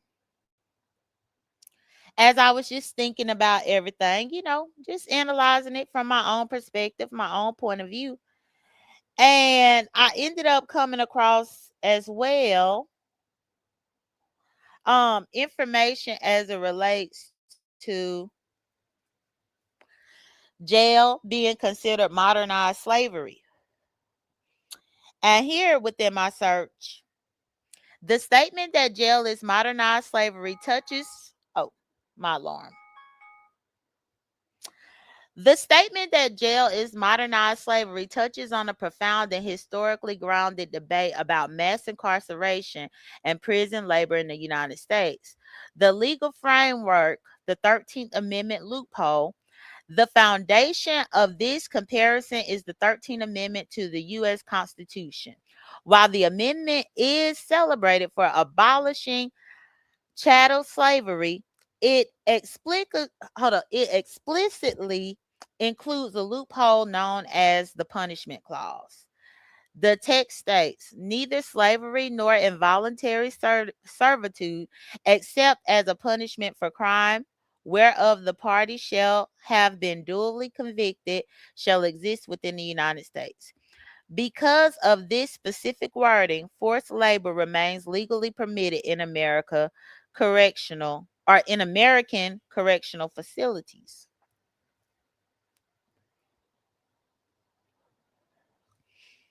Arguments supporting the analogy. Advocates, civil rights groups like the American Civil Liberties Union and incarcerated workers point to several structural realities to argue that the carceral system functions as a continuation of slavery. And it goes to state compelled labor and punishment. In many jurisdictions, incarcerated individuals are stripped of their rights to refuse work. Refusing an assignment can result in severe disciplinary actions, including solitary confinement, loss of family visitation privileges, or denial of parole. Speaking of parole, sub minimum or zero wages. Incarcerated workers generally earn mere pennies per hour. Furthermore, states such as Alabama, Arkansas, Georgia, Florida, Mississippi, South Carolina, and Texas, y'all, pay zero wages. Zero, zilch, nada, zero wages for standard institutional prison jobs. What's good, Room Shaker? Good morning.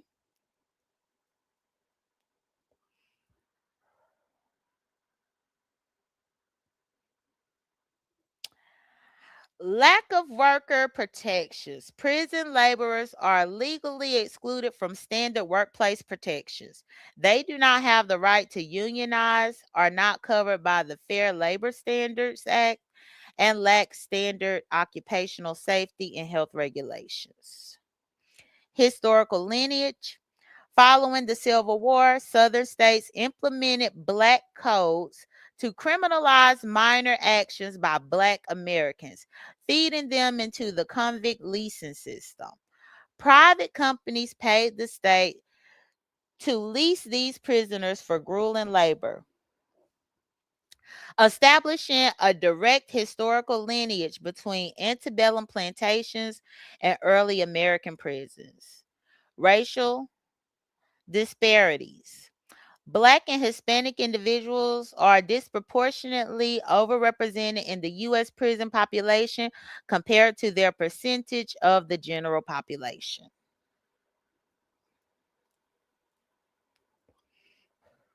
What's good, Toby Turner?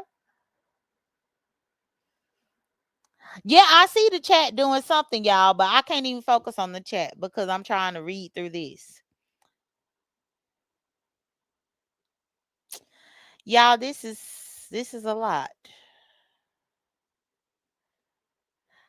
This is a lot.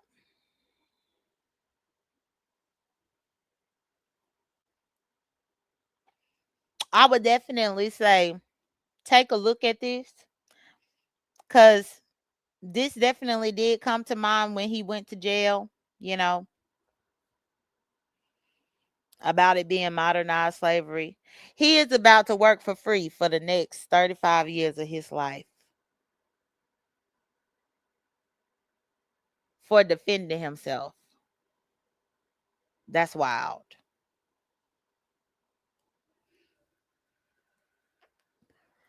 That is wild.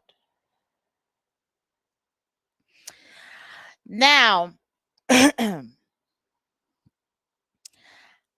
I know that the 13th Amendment seemed to have been something that we were told was put in place in our favor.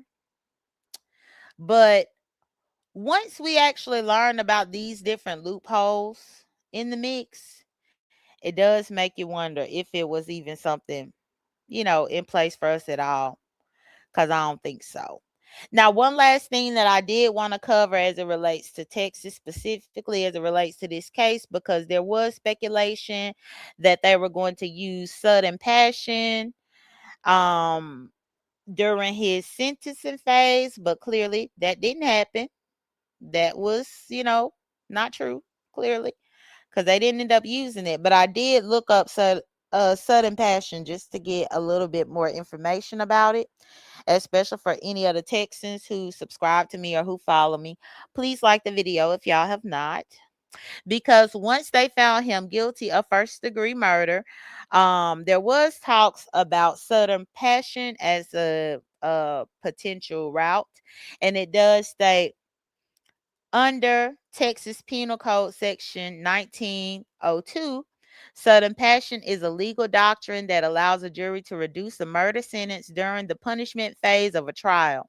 If a defendant proves they acted under the immediate influence of passion arising from adequate cause, the offense drops from a first degree to a second degree felony, reducing the prison range from 5 to 99 years to 2 to 20 years. But you see, they gave him a sentence that was past the sudden passion. That's why I say it's harsh, Raw. Because if this were in fact an act of sudden passion, the sentence would only be 2 to 20 years. But they jumped over the 20 years and gave the man 35. The young man, 35 years. So they jumped all over the 20 and went straight to 35. And I think that's harsh. That's extremely harsh. But even with the key legal components of the sudden passion, it does state adequate cause. This is passion that would commonly produce a degree of terror, anger, resentment, or rage in an ordinary person, generally caused by provocation by the victim or someone associated with them. That right there is it, cut and dry. Provocation by the victim or someone associated with them. Well, Carmelo Anthony was provoked by the victim and his twin brother. The victim and his twin brother, plus a whole bunch of other boys. How would this not, in the state of Texas, how would this not be applicable? Provocation by the victim or someone associated with them. Immediate influence. The crime must occur in the heat of the moment. It cannot be an act of premeditation or retaliation after a period of calm reflection. I don't see how this was premeditated, but they saying that it is. How was it premeditated? He didn't go to the track meet ready to stab nobody. I'm thinking he went to the track meet to watch the track game, to be a part of the track event, to be a part of the festivities, not to stab somebody and go to jail. The phase of the trial. The jury must first find the defendant guilty of murder. The sudden passion argument is then presented exclusively during the punishment phase. So this would fit. The jury first found him guilty of murder. So sudden passion argument should have been presented exclusively during the punishment phase. The question is, was it presented? Did Carmelo Anthony's attorneys drop the ball once again, where they could have presented this during the punishment phase? Or was this actually presented and the jurors just bypassed it, looked the other way? Lastly, the burden of proof. The defense carries the burden to prove sudden passion to the jury by a preponderance of the evidence. If accepted, the jury can sentence the defendant anywhere from 2 to 20 years in prison. And then it does state you can find the full statutory text and official applications in the Texas Penal Code, Chapter 19.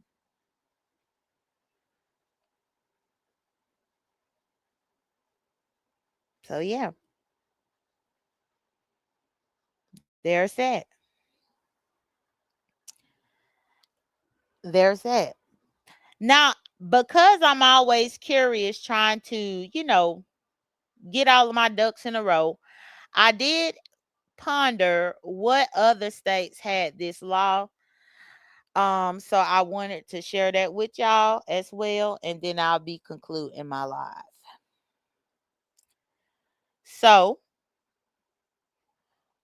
sudden passion, often called heat of passion, is a legal concept that reduces a murder charge to voluntary manslaughter or significantly mitigates the punishment for a murder conviction by recognizing the act was driven by intense emotional disturbance rather than premeditation.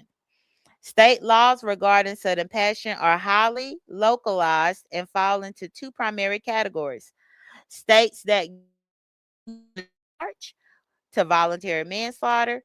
In most states, sudden passion is used during the guilt innocence phase to prove that an intentional killing lacked premeditation and malice. If successfully proven, the charge is downgraded from murder to manslaughter. Georgia, which is why I'm happy that I looked this up, because this has let me know about Georgia law too. Georgia has Code Section 16 5 2. A death caused by sudden, violent, or irresistible passion resulting from serious provocation is considered voluntary manslaughter. And then California, under California Penal Code Section 192A, heat of passion is defined as voluntary manslaughter mitigating a murder charge. The second one is states that use it to reduce the punishment.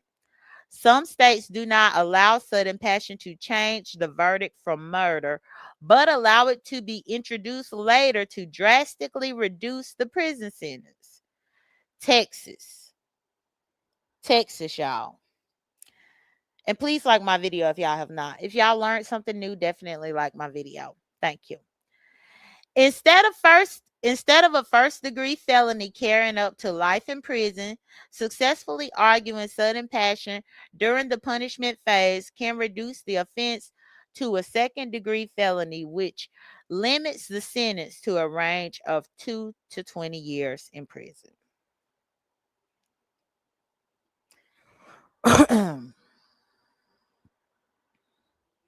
So, of course, this has the key requirements to prove sudden passion, which we just went through that on the other page that I was looking at. But adequate provocation. The trigger must be severe enough to cause a reasonable, ordinary person to lose self control. And it says, for example, discovering infidelity or being physically attacked. Physically attacked. He was being physically attacked. I don't understand. Immediate reaction. The defendant must have acted while overwhelmed by the emotion, which is facts, and no cooling off period. There must not have been enough time between the provocation and the offense for a reasonable person to regain control or rationally consider their actions. All of this fits what happened here. So for the life of me, what's good, Jessica's Town? Good morning to everybody coming in. Good morning, Mac member. Another question. Anthony was described as a good kid, but during sentencing testimony, the defense attorney only called his mother to speak on his behalf. No neighbors, teachers, friends, or clergy. Right. What's good, Miss Ray X? Good morning. Good morning, Cat Eyes. Good morning to everybody.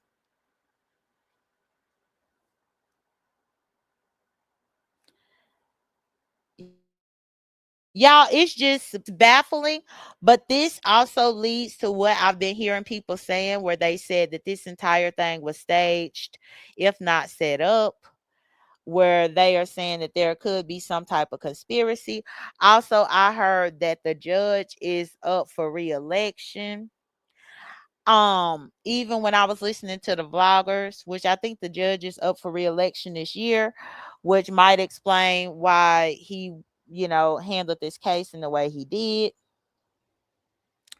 I also heard from the vloggers like Neek at Night, and then also Queen 88, Queen Sheba, several of those ones. They said that Jeff Metcalf, which is the father of Hunter and Austin, was up in the courtroom leading the witnesses, the teenage witnesses, as they approached to testify. They were being led by the father, where he was coughing or clearing his throat or visibly shaking his head yes or no, as it relates to them answering questions on the witness stand during their testimonies, clearing his throat when he wants them to say that they don't recall. It was things like that that were brought up by the spectators who were in court witnessing everything unfold, that also leads people to believe that there was a bigger scheme at play as it relates to this case. Even the boy Eddie lying like he didn't even know who Carmelo was, only for there to be tons and tons of pictures and video evidence to show that they did know each other. Even Eddie told the authorities and testified under oath that when he pulled out his phone to film the stabbing, he was pretending like he was filming it. He wasn't actually filming it. Only for them to end up coming out saying that he sent the Snapchat to one of his friends. But they never did subpoena that friend who received the Snapchat, and they never did confiscate that person's device to see what the Snapchat was that was sent. Because why would you be sending a Snapchat in that very moment if you are pretending like you are recording this? Clearly, you were actually recording it and sending it via Snapchat. So the Snapchat would hold visual evidence and proof of what exactly happened by video. But then he lied and said that he was pretending to film it. Like, it was a lot of things that should have been questioned that weren't questioned. I wonder if his attorneys did that on purpose. And then I saw people over at Misunderstoods up in her chat typing about the amount of money that Carmelo Anthony's family raised for the defense attorney, only for the defense attorneys to react to handle the case in this way. And I would agree. If I had them raise that much money to pay for a decent defense attorney and this was the defense that they gave, oh, I would be upset. But then they were saying that they didn't even pay for the defense attorney, that the defense attorney was pro bono or something. I don't know if any of this is true. This is just what I was reading up in her chat yesterday. And Misunderstood didn't say these things. People up in her chat said it. I want to make that clear. But either way, they speculating about the amount of money that was raised and all types of things. And I'm just like, I would be highly upset if somebody defended me in that way. And specifically, why didn't they allow Carmelo to take the stand? Carmelo should have been able to take the stand in his own defense. So Miss B says Snapchat disappears. That's the purpose. They can't be retrieved. Well, no, Snapchat can be retrieved through experts. That's just gonna cost a lot of money, but it can be retrieved because if I'm not mistaken, didn't Jodi Arias have something Snapchat related to her case, and that's how they figured out a lot of what she did? Jodi Arias, or whatever her name is, the one that be singing Christmas carols in the women's prison. Her ugly, crazy self. But I think during her case, they was able to recover stuff from her Snapchats as it relates to her killing that boyfriend or ex-boyfriend or whoever he was. Travis, whatever his name was. So yeah, it's strange, y'all. It's strange. This case is going to be one of those cases that's going to leave me thinking for a little while. But the cases like this always leave me pondering and thinking and researching and stuff like that.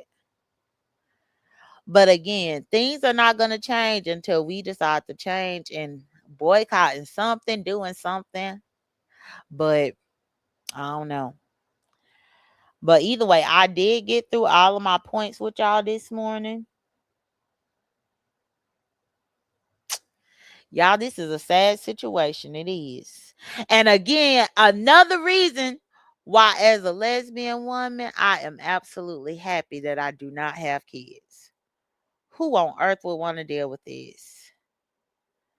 I feel like I would have anxiety and a panic attack every motherfucking day if I had kids roaming up in this world having to deal with this type of bullshit. Because this case essentially proves that even as a black child in America, you can't walk away.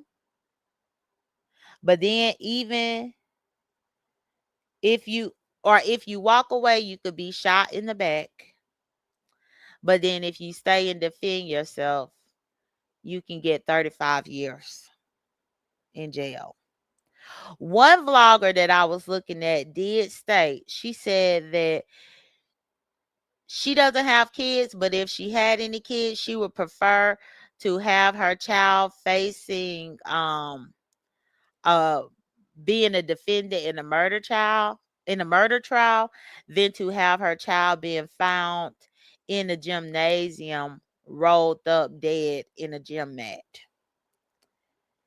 And to be honest, when she said that, I think she summed it up perfectly with that. 35 years a slave. It's a sad world we live in. And now he about to give 35 years of free labor.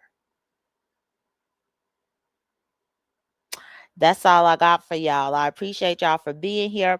Y'all, this live was slightly all over the place only because my mind is just trying to go to so many different points about this situation that I really wanted to hit on.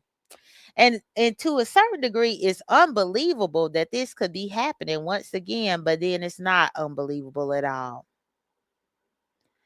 It's like mixed emotions and mixed thoughts that I think about this. But I appreciate y'all for being present and tuning in to allow me to sort through all of this.